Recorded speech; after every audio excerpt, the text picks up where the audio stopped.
Does God allow evil to happen to us in order to teach us lessons or to even bless us?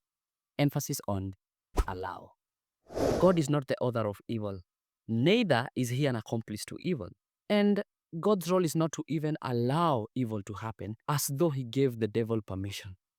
God's role in evil is always to deliver you out of it. And that is why Jesus never taught us to pray, Lord, help me to endure evil, or even, Lord, help me to learn the lessons that this evil has brought. He taught us to pray, deliver us from evil. Because God's role, wherever there is evil, is to deliver men out of it.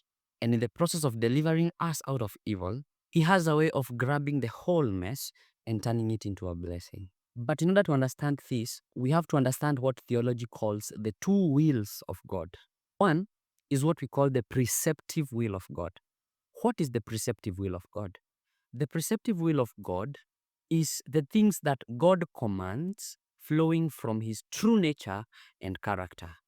They are the commands that flow from who he is. For example, the reason God commands do not kill is because his nature is life. The reason God commands do not steal is because his character is generosity. The reason Jesus commands us to love our enemies is because the nature of God is love. And so, when Joseph's brothers sold him into slavery, they broke the preceptive will of God. They acted against the nature and character of God. They allowed themselves to be agents of the devil, where the devil's plan was to steal, kill, and destroy, as he always does. The second will is what we call the decretive will of God. The decretive will of God is the things that God wills to happen, or the things that God by divine plan has ordained to happen that cannot be stopped. Even when humans violate the preceptive will of God, God has a way of working with the circumstances that are there in order to ensure that what he had planned, what he had ordained divinely, still comes to pass. And so, it was never God's will that the brothers of Joseph will sell him into slavery and that he will go down to Egypt as a slave and that he will go into prison and that he will interpret Pharaoh's dream. It was not God's will. But God's decretive will was that Joseph will become a great man and that he will save the world in Egypt. How do we know this? Because God had revealed his decretive plan through the dreams of Joseph. Nothing was going to stop God from saving the world through Joseph. Not even the evil that Satan brought to the life of Joseph through his brothers. God intercepted the evil that the brothers had caused. He delivered Joseph out of the evil and turned the evil into good. He saved the whole world through Joseph, including his own brothers who had betrayed him. And finally, Joseph understood the whole thing. He even told his brothers in Genesis chapter 50, verse 20, God turned into good what you meant for evil. Now, God did not need the evil to happen in order to fulfill his plan, because that would mean that God was depending on the devil in order to accomplish his plan. That goes against the nature of God.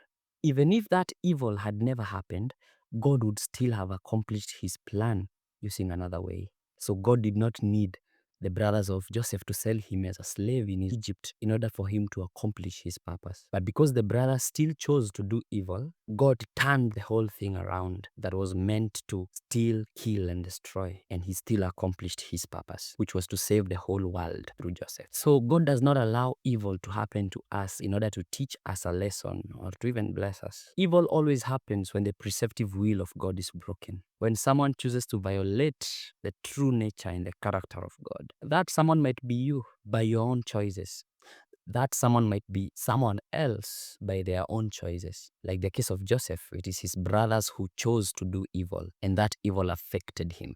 Remember, God does not impose his will on anybody. God has given you the power to make choices. And the same way he has given you the power to make choices, he has also given everyone around you the power to make choices. And so sometimes evil will come because you made a wrong choice, or even someone around you made a wrong choice that has brought evil to your life. And sometimes evil just happens because we live in a fallen world where the devil is moving to and fro like a roaring lion, seeking who to devour. One thing is certain, though, all evil comes from the thief, the enemy, the devil. And God does not partner with a thief. Neither does he allow him into our lives. Sometimes we allow him. Sometimes the people around us bring him. But despite all that, one thing is certain. God knows how to turn evil circumstances to work for your good. And he certainly knows how to deliver the righteous from evil. So rest in your deliverer.